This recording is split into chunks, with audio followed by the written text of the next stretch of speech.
Хронична болка – едно од најнепријатните чувства. Хроничната болка делува дури и на психолошката состојба, која што па допринесува исто така во одржување и траење на хроничната болка.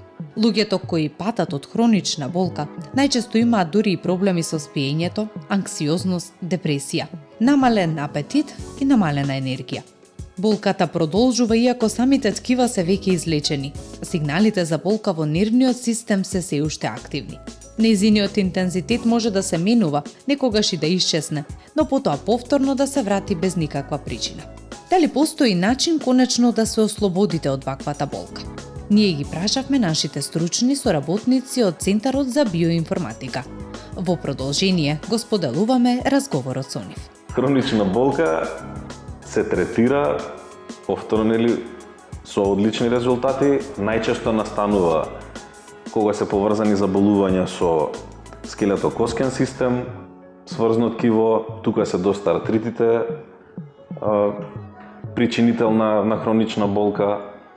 Така да би рекол, имаме одлични резултати на оваа тема. Може доктор Ана да каже конкретно за некој случај, од која природа све настанува таа хронична болка, колку исто квалитетот на живота може да го промени.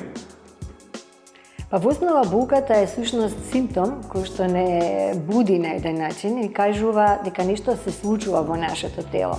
Прагот на болка е многу индивидуална работа и затоа ќе сретнете да некој вели јас можам да издржам болка, а некој вели јас воопшто не можам да издржам болка.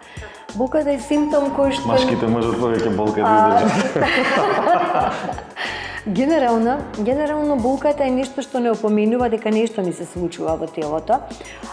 И ако е акутна болка, тука веднаш бараме помош, интервенираме, ја смируваме, зависно од тоа. Секој орган дава знак и секогаш е пропратено или најчесто е пропратено со болка, тргнувајќи од она што е секојдневно главоболка, мигренозна, дали имаме болка при коскено-зглобниот систем, дали во нашата внатрешност, дали имаме камчиња во бубриз, дали имаме камчиња во жолчното кеса. Значи секогаш е нешто пропратено со тој симптом кој што не следи. Првиот аларм. Апсолутно. Меѓутоа, кога ќе добиете и кога име во една нешто што долго трае, нешто што е хронично и што долго ве измачува, апсолутно менува ставот кон тоа што е болка. Тогаш веќе прагот на болка е исклучително намален, тогаш реагирате на таа болка зошто е постојано присутна. Знаете како ние функционираме и не сме свесни дека нашето тело е присутно, сметаме дека тоа е така. Да. Но болката не освестува. Го прават. Така е. Ни дава проблем дека имам. И таа хронична болка не изморува, не истоштува, не прави да сме многу напнати, не прави да сме раздразливи, дури и не води во една несакана состојба, таа состојба е една блага, умерена или веќе и баш добра депресија. Може да се каже, мислам да демистифицираме, психосома, тело, условно и психолошка состојба. Тие се две нераскинливи нешта. Значи тоа е една паричка со едното и другото лице.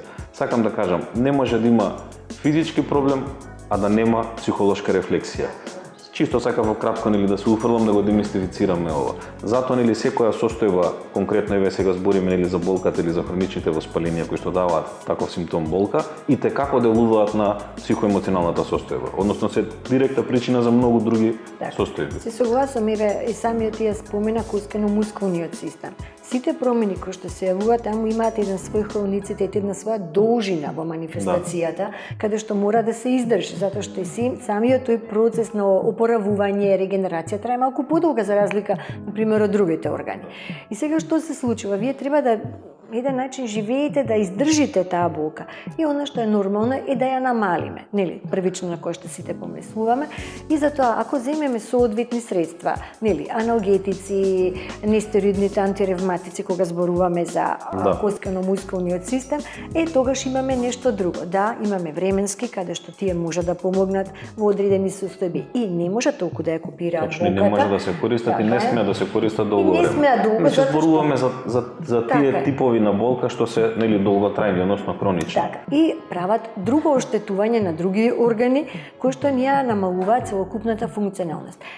Тука е можноста да му помогнете, а да при тоа го на еден начин обезболите, односно ја намалите болката. Тука е моќта на она што може да се механизмот направи. на регенерација тука се користи.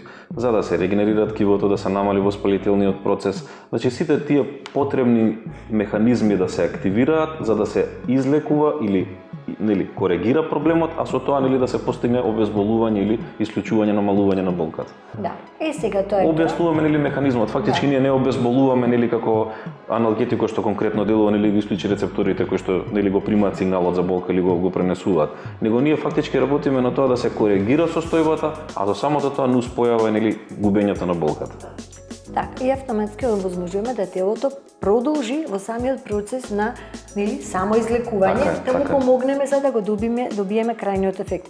Никој од нас овдека не е лишено тоа да ја почувствува болката, ама чувството кога ќе можете на многу едноставен начин да при тоа не го оштетувате телото, се обезболите и навистина добро.